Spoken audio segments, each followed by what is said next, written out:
The Isaiah Factor Uncensored starts right now. And welcome to The Factor Uncensored. Gonorrhea, chlamydia, herpes, a number of sexually transmitted diseases are on the rise again. Tonight we start with a look at why STDs are surging nationwide. And the reason for that is folks were not getting tested, folks were at home not using the appropriate precautions, the appropriate protection.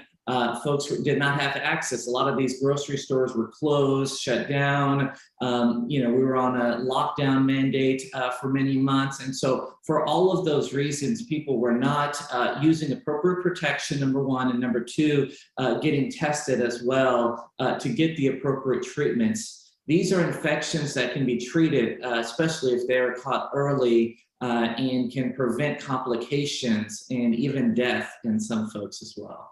And that was going to be my next question. If you don't get these STDs put in check or checked or treated, what are some of the other problems that you can get long term? Sure, yeah, so they can cause muscle issues, Isaiah. They can affect different organs of your body.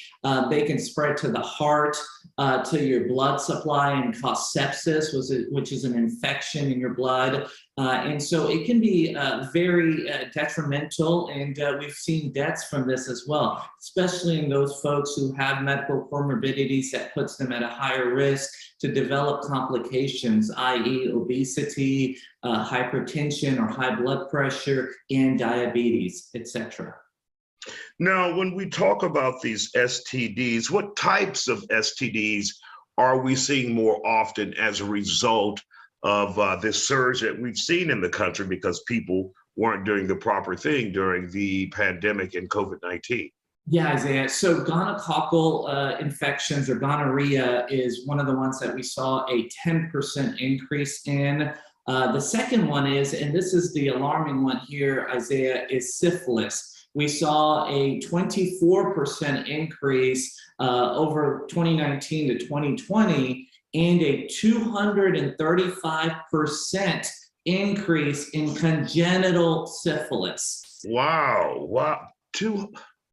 Incredible. 1% increase in congenital syphilis. And what that is, Isaiah, let me explain. That is syphilis that spreads when a pregnant lady delivers and it spreads to the child. And that child gets the congenital syphilis and they can develop serious heart complications, and lots of them end up dying as well. That's just shocking. Incredible numbers there. Are there any plans or measures out there to address this here in this country as a result? Any public service campaigns, anything other than what we're doing, trying to alert people? That's correct, Isaiah. There are local things going around in the communities. There are many shelters out in place that have these community testings. Many local government officials are making a rise to this occasion to explain to folks that they need to be more aware and what sort of things can be done about it. But more importantly, Isaiah, a lot of these diseases are preventable. They are treatable. So it's very important for our audience members to be aware of and to be able to know how they can treat this and that they can get appropriate care. Did we see any increase at all whatsoever when it comes to HIV? Is that still a big issue? Is it still something? It is, yeah, it has been, and it's been on the rise. What we did see initially is a little dip in the number of cases initially in the beginning of COVID. However, I anticipate that was because less folks were getting tested, and so the numbers weren't there. I anticipate that the numbers were still present, people were still infected, and now that people have more access and now they're going back to their doctors to get care, we're seeing that high number and those numbers increasing. And for those who may not know that they have been, for the lack of a better term, infected, what signs should they look for and what should they do once they realize I may have a damn problem here?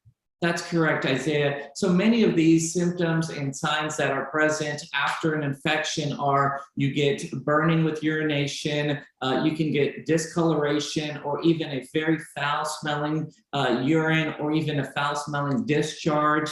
Oftentimes we see folks that are asymptomatic, and so that's why if you've had any sort of contact, or if you've had unprotected sex, it is important to, if you develop any of those symptoms, to get tested immediately.